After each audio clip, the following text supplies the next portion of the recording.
Hello tout le monde, je suis ravie de vous retrouver dans cette nouvelle vidéo. Aujourd'hui je vais enfin vous faire un petit home tour parce qu'effectivement on a fini pas mal de travaux en bas, il nous reste encore 2-3 choses mais le plus gros est fait et franchement vous allez voir le avant après, c'est dingue. Mais avant ça on va aller s'occuper des chevaux qui ont passé leur toute première nuit à l'intérieur parce que vous le savez j'ai construit des box derrière la sellerie et que ça y est tout est terminé. Donc pareil je vais vous montrer le petit dispositif que j'ai fait. On va commencer par aller ouvrir à Ace et Nagini qui eux sont dans la partie grange avec les murs en pierre. Et normalement, ouais, ils sont encore en train de faire dodo dedans. Et les petits chats, vous avez bien dormi? Vous, il n'y a pas grand chose qui a changé.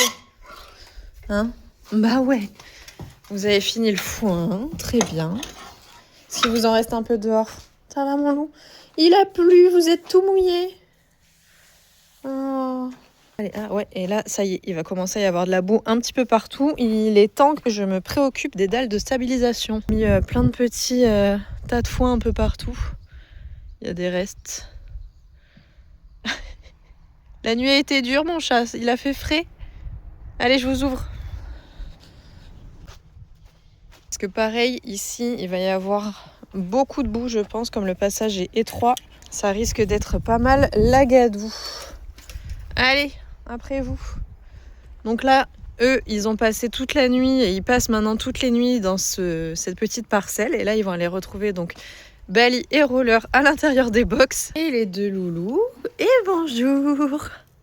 Je leur ai laissé ouvert cette porte là, comme ça ils avaient vu sur l'extérieur. Et j'avais peur qu'il fasse un petit peu chaud à l'intérieur quand même.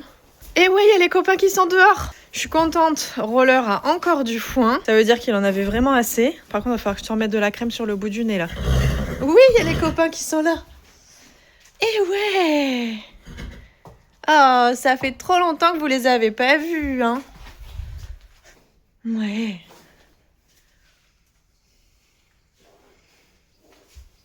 Bali, c'est pareil. Il lui reste du foin. Tout va bien. C'est plutôt bon signe ça, hein, quand on donne du foin la veille et qu'il y en a encore le matin. Ça veut dire qu'ils n'en ont pas manqué, c'est très bien. Après vous, monsieur. Vous sortez tous parce que là, je vais faire les box. Voilà. Lui, il a entendu ce matin que j'ai nourri Bali. Juste avant de vous filmer, j'ai commencé par venir les nourrir. Tranquillement. Et donc, forcément, Roller, il est pas fou. Ben oui, il pleut.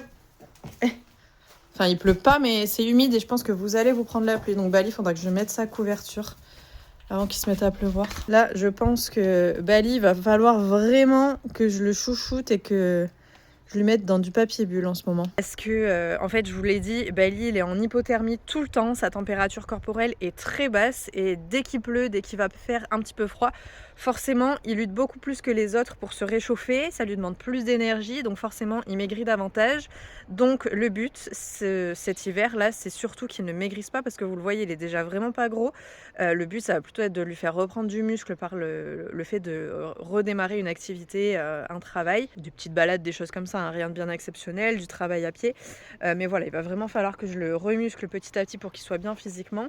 Ce qui va forcément lui pomper un peu de gras. Mais il faut surtout pas que je me fasse avoir par la météo et que la pluie, entre guillemets, le froid le fasse maigrir. Voilà. Donc vous risquez de voir Bali pas mal couvert, mais il en a vraiment besoin en fait. Là, autant Roller, il n'y a pas de souci, il va subir, entre guillemets, et vivre sa vraie vie de cheval. J'ai aucun problème avec le fait voilà, qu'il vive pieds nus, qu'il s'en prenne plein la tête quand il pleut, qu'ils soient détrempés, qu'ils aient froid. Tant qu'ils ont à manger, normalement soignés, il n'y a pas de problème et qu'ils le vivent bien, qu'ils n'ont pas de maladie, de gale de boue, de problèmes de mycose au niveau du dos, etc. Il n'y a pas de souci, ils peuvent être dehors sans problème. Mais Bali, là ça va commencer à être compliqué. Allez, je vais aller chercher le super quad et on va faire les box maintenant.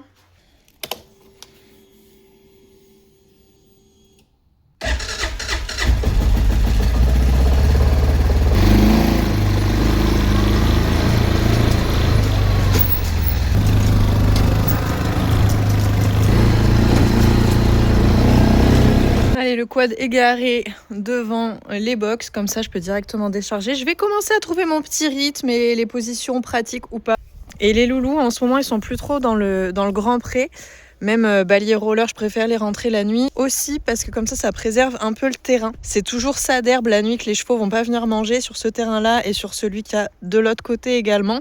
Forcément, l'herbe va pousser davantage et sera un peu moins abîmée. Roller n'a aucun problème à se coucher au box, mais je pense que Bali, il est pas totalement en confiance encore et qu'à mon avis, il a pas du tout dormi dans son box. Donc je pense que ce matin, s'il y a un petit rayon de soleil qui se présente, à mon avis, il va se coucher, il va nous faire une grosse sieste. Bali, il a besoin d'être en confiance, vraiment très fort, pour lâcher prise. Pas forcément évident à faire pour lui. Les 600 kilos, là. Faudrait que je remesure son périmètre thoracique, voir s'il a grossi un peu. Parce que là, je le trouve pas mal. Enfin, il est maigre, mais c'est Bali. Mais c'est pas trop mal. Mais je trouve qu'il a bien regrossi quand même. Bon, par contre, ne le comparez pas à Roller qui lui est rond comme une barrique, franchement. Il a plus d'abdos, il n'y a plus rien, du tout. Il s'est bien fait plaisir durant ce mois de vacances, franchement. Tant mieux. Je préfère ça que de le voir comme Bali, mais bon.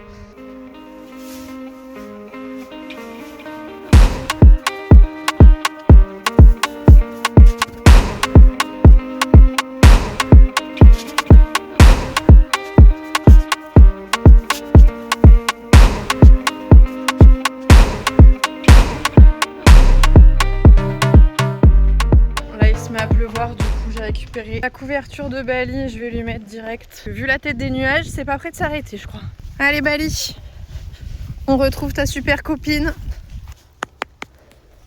Je crois que Nagini se pose des questions. En mode, mais qu'est-ce que t'as sur le dos, Bali? C'est bien Bali, remets-le à sa place un peu lui, il en a besoin, même s'il a rien fait là. Au moins il ne sautera pas dessus. Oh, il a sa jupe qui s'est soulevée. T'as les fesses à l'air, Bali, avoir mis ton petit coup de cul, là. Allez, comme les box, c'est fait. Maintenant, c'est atelier foin. Donc là, pour Bali, je lui ai laissé le foin qu'il n'a pas terminé cette nuit. Il en reste vraiment plus beaucoup. Et je vais tout lui stocker là-bas. Je vais lui remettre du foin tout neuf pour ce soir, par-dessus celui-ci. Et pour Roller, donc, je vais lui mettre dans le filet à foin. Pourquoi je mets à Roller dans le filet et pas à Bali? C'est tout simplement parce que Bali ne le gaspille pas.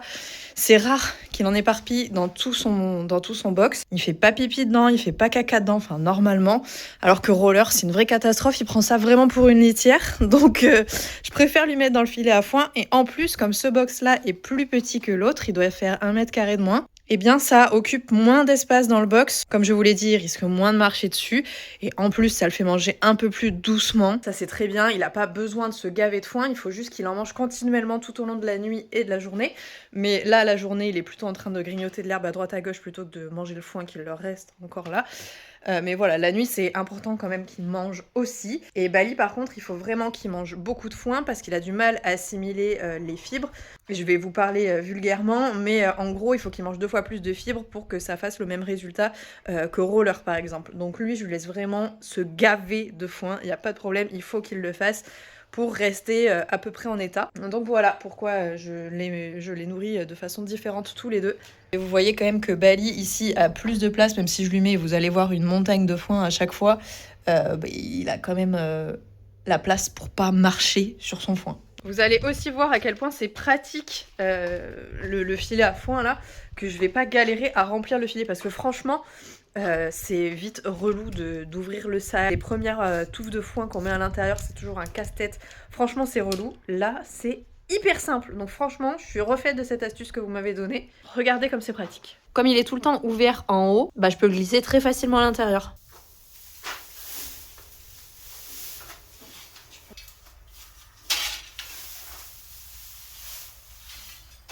Voilà, là, il a un filet qui est plein à craquer. Je pourrais encore forcer un peu, il y a encore un peu de place ici. Mais ça lui tient toute la nuit, vraiment, c'est génial. Je sais pas combien de kilos de foin il y a à l'intérieur. En tout cas, c'est suffisant pour de nombreuses heures. Allez, voilà, le coin de Bali est bien chargé aussi. Maintenant, je vais aller récupérer Roller, on va aller faire un petit tour dehors. Parce qu'il faut le remettre en route. Là, c'était les vacances, c'était un peu n'importe quoi ces derniers mois. Mais là, enfin, il fait bon, donc je vais en profiter. Je saute sur l'occasion pour aller faire un tour. Et il va faire bon, donc ça va être trop cool. Alors, pas ça, c'est ce qui vient de passer, ok? Ça, c'est ce qui arrive. C'est mieux quand même. Ça, c'est moins agréable quand on a du terrain d'aller les chercher quand ils répondent pas. Ils veulent pas venir. Et c'est pareil, cet endroit là, il va falloir que je le stabilise parce que je pense qu'ils vont faire des allers-retours à gogo et que ça va devenir vite la bouillasse. Je suis pas en train de vous appeler par hasard? Vous mangez quoi? Ils sont bons ces arbres? J'espère que c'est pas du chêne, hein. Ah non, c'est un saule pleureur, je crois. Le saule pleureur, ils adorent ça. Eh oui, Macha! Doucement. Je me pousse. Je suis pas en confiance. Allez, roller coaster. Eh mais il y a des mouches là, je vais vous remettre les bonnets. C'est fou ça. Oui, c'est bien ça. Très bien. Allez, on va aller faire une petite balade, Roro. On est parti. Et est-ce que Roller se souvient qu'ici il y avait des petites pommes la dernière fois? Vu comment il baisse la tête, je crois que oui. Eh oui. Roller. Eh. Oh. Très bien. Bon, on va faire une balade où on va beaucoup marcher, trotter. Elle va pas durer très longtemps. C'est juste pour le remettre en route, donc on va pas la grisser de suite. On va pas y aller trop fort parce que les muscles se réveillent. Il va certainement avoir des petites contractures demain, comme moi. On va profiter du paysage aujourd'hui. Bon, en tout cas, Roro, il a l'air content de sortir aussi. C'est bien. On se fait un petit galop? Très bien. J'avais demandé un galop à droite, c'est un galop à gauche qui sort. C'est pas grave. On travaillera en carrière.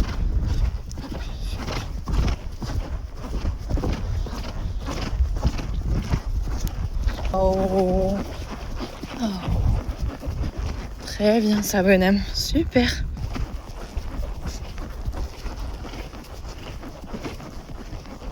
Oh oui, c'était... Oh là là. Il nous a pas vu du tout. Concentré sur sa proie. Mais oui. C'est bien mon chat. Regardez la forme des nuages au fond là.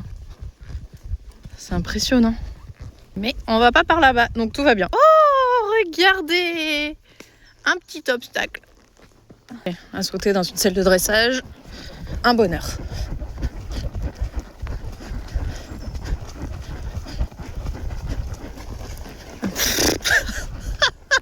Merci Roller.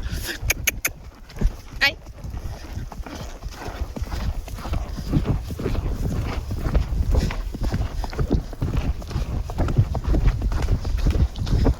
Ça fait vraiment un moment qu'il n'est pas sorti, bah au moins un mois du coup. Il est hyper franc, il regarde plein de choses, mais il a pas peur, il sursaute, il se fait peur lui-même, mais vraiment, vous voyez là il regarde, mais il va pas faire d'écart ou de choses comme ça, il se panique pas, il est pas en train d'appeler Bali. Quand on partait au tout début, franchement c'était angoissant de partir en balade, je le sentais que c'était pas quelque chose d'agréable pour lui. Et là, ça va quand même beaucoup mieux à force d'être sorti avec Bali, avec d'autres chevaux. Bah, il a compris que les extérieurs c'était cool, évidemment beaucoup de récompenses. Là, typiquement, au début, dès qu'il regardait quelque chose et qu'il arrivait à le passer de lui-même, bah, c'était bonbon. Et vous le voyez régulièrement dans les vidéos. Dès qu'il y a quelque chose qui est difficile pour lui, c'est bonbon direct quand il fait l'effort. Donc je pense qu'il a compris que bah, voilà, ça pouvait être très agréable, qu'il y avait des récompenses régulièrement. Et qu'en plus on pouvait s'amuser un petit peu avec des bons galops. C'est quelque chose simplement qu'il connaissait pas. Donc il a appris, comme Bali a appris. Parce que c'est pareil, Bali il n'était pas du tout à l'aise au début. Quand on partait en balade c'était vraiment très très compliqué. Surtout partir seul évidemment, hein. Dès que les chevaux sont seuls c'est vraiment pas naturel pour eux. Donc c'est difficile. Ah oui, la petite réserve d'eau elle était gonflée, là elle est toute vide. Il est en train de regarder mais effectivement c'est différent. Normalement ça fait une grosse... Bah voilà, vous imaginez qu'elle est remplie quoi. Là ça fait une bâche toute plate alors que normalement c'est vraiment gonflé. Forcément les agriculteurs ont dû s'en servir avec cette période de sécheresse. Les balades, ça se travaille aussi, c'est pas forcément quelque chose d'inné pour les chevaux, mais petit à petit, progressivement, si vous faites ça bien, surtout parce que souvent si vous forcez votre cheval à passer, si vous vous fâchez, bah forcément il va pas kiffer refaire des balades, il va pas faire l'effort de franchir ce qui lui fait peur. Il va le faire par la fuite, donc ça n'a aucun intérêt. Mais si on y va petit à petit, même avec des pur sang hyper chochottes, et bien ça marche. Je suis en train de me dire qu'il va falloir qu'on en profite parce qu'on est bientôt au mois de septembre et que la chasse va reprendre. Je pense que malgré la sécheresse, ça va pas s'arrêter. Donc il va falloir qu'on fasse attention où on va. A priori dans les vignes, on devrait être tranquille si je reste sur le bord là des bois. De toute façon, je peux pas rentrer à l'intérieur des bois, c'est quasiment impossible. Je vais pas non plus faire que de la route. Il va falloir que j'arrive à trouver des chemins un peu safe. On est arrivé. Et il y a Bali qui t'appelle, qui t'accueille comme il se doit. Tu sors? On veut pas sortir. Bon, ils sont encore tous cachés au fond là-bas. Et moi, je vais aller remettre Roller à l'opposé. Donc je pense qu'il va nous faire une petite session galop là pour les rejoindre. Allez Roro, c'est bien. Super.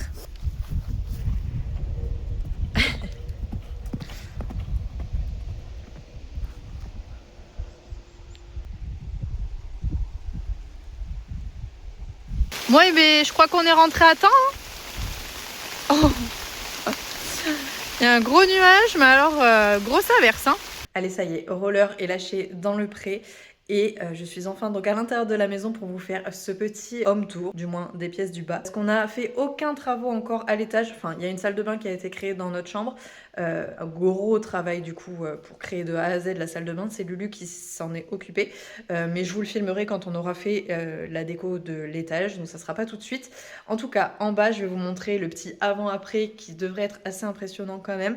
On va commencer par le commencement, à savoir le hall d'entrée avec la cage d'escalier. Je vous montre une petite photo de à quoi cela ressemblait avant les travaux. Globalement, on avait un escalier très foncé avec des murs jaunes et des portes et des plinthes bleues. On a voulu rajouter tout de suite du blanc pour apporter de la luminosité. Et voilà donc ce que ça donne maintenant. Avec un joli lustre au plafond.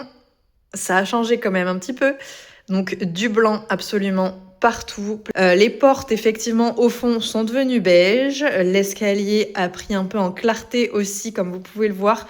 J'ai tout peint en blanc. On a bien poncé l'escalier et voilà. Donc il n'y a que la rampe là où on pose la main qui est restée en bois comme elle était à l'origine.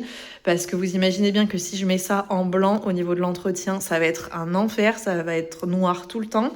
Les contre-marches aussi ont été peintes en blanc, pareil, pour apporter de la luminosité, mais pas le dessus de la marche, tout simplement parce qu'on va marcher effectivement dessus. Donc forcément, ça va rajouter de la saleté. Donc encore pour l'entretien, eh bien, on laisse du bois. Le sol également a changé. Je vous mets le contact si jamais vous êtes dans la région bordelaise et que vous voulez un menuisier. Eh bien, sachez que il fait du très très bon taf. Vous voyez, franchement, ça amène une dynamique d'entrée. Franchement, j'adore. Ce sol, ça fait vraiment tout. Enfin, c'est la façon dont il a été posé, surtout pas comme du parquet tout droit, etc. Évidemment, sous l'escalier, qu'est-ce qu'on a? Le coin de la croquette. Avec tous ces petits sabots fourrés. Bref, voilà, là derrière il y a ses jouets, il y a les croquettes. Comme ça, il est directement dans le hall d'entrée. Si jamais il y a à défendre, ce super chien d'attaque sera là. Franchement, il défend très bien en ce moment, même un petit peu trop. Évidemment, on a donc dans l'entrée un meuble à chaussures, mais ça c'est vraiment temporaire. Il va pas rester là parce que c'est moche, hein, tout simplement.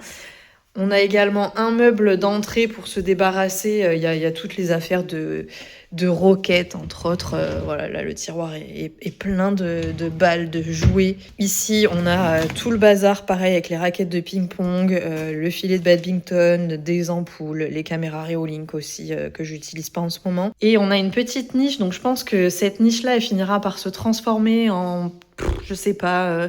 meubles à chaussures ou meubles intégrés dans cette niche-là pour qu'il n'y ait rien qui dépasse et surtout qu'on puisse avoir une visibilité un peu plus importante sur le mur en pierre qu'on a là. Dans un monde parfait, il y aura un coffrage qui viendra là aussi pour couvrir le compteur. Nos petites crocs prêtes à sortir, nos chaussons d'extérieur. On a chacun les nôtres, on est mignons. Voilà pour le hall d'entrée.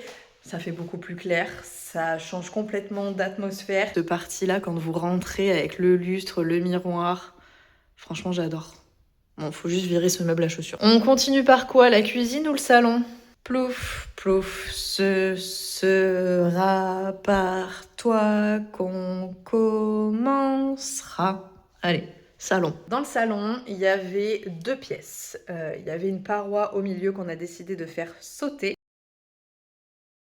On avait ce mur en pierre déjà qui était présent. On a fait un gros changement puisque le plafond est noir. Globalement, c'est pas une pièce de vie, c'est pas une pièce dans laquelle on va manger, c'est une salle télé, éventuellement télétravail pour le moment, ça fait bureau d'appoint. Avant, j'habitais dans un appartement de 44 mètres carrés. Globalement, tous les meubles que vous voyez, c'était ceux de l'appart, notamment le canapé. Donc je suis venue avec tous mes meubles de mon appartement, mais pour remplir une maison de cette taille-là, j'avais vraiment pas assez de meubles en fait. Donc ça fait encore un petit peu vide, on achète les meubles petit à petit, mais la déco et l'âme de la pièce est déjà présente. C'est celle qui est la moins finie des 3 pièces que je vais vous montrer. Celle-ci, c'est là où il y a le moins de meubles et il manque encore des choses. Donc voilà le petit avant, donc avec la cloison comme je vous l'ai dit. De l'autre côté, c'était une chambre et de ce côté-là, c'était un salon. Donc les garçons ont fait tomber la paroi et voici ce que ça donne maintenant. Gros changement, donc je vous l'ai dit, effectivement c'est très noir, mais c'est fait pour faire une ambiance un peu cocooning, salle télé, un mood d'hiver. Alors là, autant vous dire, il pleut dehors, ça devient ma pièce préférée. On se met sur le canapé avec des plaids, il manque le chat sur les genoux. Donc on a, comme vous avez pu certainement le constater, fait sauter la cheminée qu'il y avait ici. On voit encore le trou juste là. Donc il y avait le gros conduit de la cheminée qui descendait. Et voilà, on l'a retiré parce que de base, la cheminée n'était pas fonctionnelle. Donc on s'est dit, ça sert à rien de garder physiquement une cheminée comme ça. Donc voilà, on a repeint le mur en noir, d'un noir légèrement différent pour contraster un petit peu que le plafond. L'idée pour moi, c'était qu'on oublie quand même la télé. J'avais pas envie qu'on rentre dans une pièce et qu'on voit la télé noire sur un mur blanc. Là, au moins, ça fait beaucoup plus discret. Et là, quand les volets sont fermés, que les lumières d'ambiance sont mises, franchement, ça fait son petit effet. C'est très sympa. Donc là, on a dit partie salon avec mon canapé de l'appartement que j'ai séparé en deux. J'ai mis la méridienne ici, le canapé toujours déplié. Franchement, on trouve ça plus pratique. On peut se caler bien à l'aise dans le canapé. C'est assez cool. Et donc de l'autre côté, on a plus une partie blanche quand même pour contraster. Ce mur-là également est beige. Donc voilà l'autre côté de la pièce, c'est quand même très contrasté. Hein. L'idée, c'était pas de faire une pièce totalement noire non plus. Et donc, voilà les deux meubles qu'il y a. Celui-ci, on l'a acheté dernièrement, c'est le plus récent. Et là, le coin, donc, comme je vous l'ai dit, bureau, télétravail pour Lulu. Pour l'instant, ça dérange pas qu'il y ait une toute petite table là. Lulu ne fait pas du télétravail tous les jours non plus, donc ça reste acceptable. Par contre, on a juste investi dans cette petite chaise de bureau qui est absolument fantastique, très confortable. Si, il faut quand même que je vous montre ce qu'il y a dans le meuble à côté de la télé. Ce meuble-là, à droite, à votre avis, qu'est-ce qu'il y a? Surprise. Ouvrez les paris. Des jeux de société. Des jeux de société. Et à votre avis en haut, des jeux de société. Et oui, ma vie pour les jeux de société, j'adore ça. Allez, on passe à la dernière pièce que je vais vous présenter aujourd'hui, la cuisine. Et c'est là où il y a eu le plus gros du travail. Alors nous, on n'a rien fait du tout à l'intérieur. Ce sont des poseurs qui ont transformé vraiment cette pièce avec beaucoup de talent. Donc pareil, je vous mettrai les coordonnées si jamais vous êtes de la région bordelaise. C'est une cuisine Leroy Merlin dont les poseurs nous ont été recommandés par un ami et les mecs bossent vraiment très bien. Donc si vous voulez des mecs de confiance, eh bien allez-y. Vous avez donc leur contact dans la barre de description sous la vidéo. C'est rémunéré, mais comme ils ont bien bossé, eh bien ils méritent largement cette publicité. Parce que ça peut en aider plus d'un, je pense que ça peut être une vraie galère quand on a de mauvais poseurs. Donc allez-y, là franchement, les yeux fermés. La cuisine était exploitable quand on est rentré, on avait de quoi manger, cuisiner normalement. Mais évidemment, il y avait quand même de grosses choses à refaire, c'était pas au goût du jour. Allez, je vous montre ce que ça donne. On a gardé déjà la petite niche derrière, on n'a rien fait. Par contre, on aurait pu quand même repeindre l'étagère qui est bleue, là, ça n'a pas de sens dans la cuisine. Parce qu'effectivement, toutes les poutres du plafond étaient bleues. Je vous le rappelle pour que vous puissiez bien visualiser. Allez, je me replace et on va faire un petit état des lieux. On commence par la partie la moins intéressante, entre guillemets. Voilà ce que ça donne. Donc là, c'est la partie salle à manger avec de l'autre côté la cuisine. Donc cette pièce, c'est la salle à manger et la cuisine, donc c'est vraiment la pièce de vie. On a au fond le poêle qui lui est fonctionnel, et d'ailleurs c'est par ce poêle-là qu'on a une petite chouette chevêche qui vient régulièrement nous rendre visite. Donc c'est pour ça que le poêle reste ouvert même s'il n'est pas fonctionnel, pour pas qu'elle reste coincée à l'intérieur. Mais voilà, on a acheté dernièrement une belle table d'occasion, on a fait franchement une bonne affaire, qu'on a poncée pour qu'elle soit vraiment au l'état le plus brut possible. Il faut encore qu'on la vernisse et qu'on traite le bois, mais on l'a trouvé vraiment très jolie et on s'est dit que ça pourrait aller très très bien dans la cuisine. Les finances, c'est pas ça, donc voilà, on prend le temps pour acheter petit à petit les meubles. On aimerait des chaises un peu en aspect donc blanche, dorée peut-être, avec un aspect un peu molletonné, blanc, mouton, voilà, dans l'idée. Un aspect un peu ancien et moderne également, avec le lustre en plus qu'il y a au-dessus. Je le trouve absolument sublime, ce lustre. Il est pas très grand, mais franchement, il vient de chez Maison du Monde, si jamais ça vous intéresse. Sublime, je suis trop fan. Moi, de toute façon, tout ce qui brille, j'ai un problème déjà de base. Voilà. Il est trop beau. Et on passe au côté le plus impressionnant. Voilà donc à quoi ressemble notre cuisine actuellement. Magnifique. J'aime d'amour cette cuisine. Donc tout ce que vous voyez, allez on va dire 95%, c'est Leroy Merlin. C'est une qualité on va dire intermédiaire. Elle nous a coûté moins de 10 000 €. Donc franchement très intéressant. Vous voyez le nombre de meubles, de tiroirs qu'il y a dans tous les sens. Franchement avec l'îlot etc. C'est pas cher. Franchement, enfin c'est pas cher, si c'est extrêmement cher, mais par rapport à la quantité de modules qu'on a, franchement ça revient à un prix très très compétitif par rapport au reste, à ce qu'on peut avoir dans les cuisinistes, etc. Et franchement la qualité est pas dégueu du tout. Les poseurs nous ont dit franchement qualité Leroy Merlin, c'est ce qu'on a à la maison, c'est très bien. Donc voilà la bête. Donc îlot central avec évidemment plein de rangements. Il y a un rangement ici. C'est le placard qu'il faut jamais ouvrir celui-là. Jamais, vous comprenez? C'est le placard des tentations. Là, on a de nouveau des rangements. Alors voilà, petit hic, on a parfois des tiroirs. Celui-ci, il est un peu capricieux. Voilà, il se referme, mais il va rester un petit peu ouvert comme ça. C'est pas dramatique, mais ça se voit. Voilà, si vous êtes un peu maniaque de ces trucs-là, je crois que ça se règle, mais il me semble que c'est parce que le tiroir est trop léger, le contenu du tiroir est trop léger qu'il se ferme pas facilement. Évidemment, au bout de l'îlot, on a une petite partie pour manger, petit déjeuner tranquillement. Là, on a voulu faire une petite niche, du coup, ça servait à rien en fait d'avoir plein de portes, sinon ça faisait trop lourd je pense dans la cuisine. Vous imaginez s'il y avait que des modules comme celui-ci long, franchement ça aurait fait voilà, costaud hein. Donc on s'est fait une petite déco ici, et ce que j'adore c'est cette partie encastrée un petit peu, vous voyez, décalée des meubles. Je trouve que c'est ce qui donne toute la touche à la cuisine.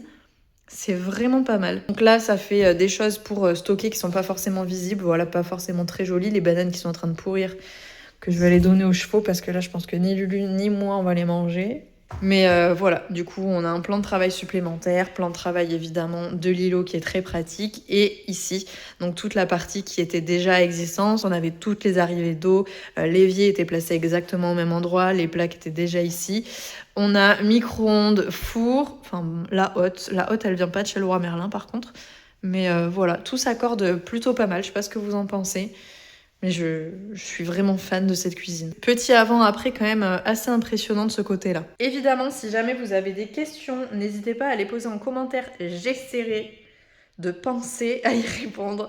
Voilà, c'est pas forcément évident parce qu'il faut que je revienne régulièrement sur la vidéo parce que vous postez pas forcément les commentaires le premier jour. Donc désolée si j'y réponds pas, mais n'hésitez surtout pas. Voilà, parce que je sais que ça peut aider pas mal de personnes de connaître le pourquoi du comment. Il y a certaines questions qui sont importantes quand on construit une cuisine ou quand on équipe une maison de façon générale. Donc n'hésitez surtout pas. J'essaierai de faire au mieux pour y répondre. Vous avez évidemment les contacts des personnes qui travaillent très bien, qui nous ont fait une partie donc des travaux pour le sol et pour la cuisine. Et ma foi, c'est donc là-dessus qu'on va arrêter cette petite vidéo. J'espère encore une fois que ça vous aura plu, que vous aurez aimé voir ce avant-après. Moi, je vous fais à tous de très gros bisous et vous le savez, on se retrouve très vite pour une prochaine vidéo. Salut!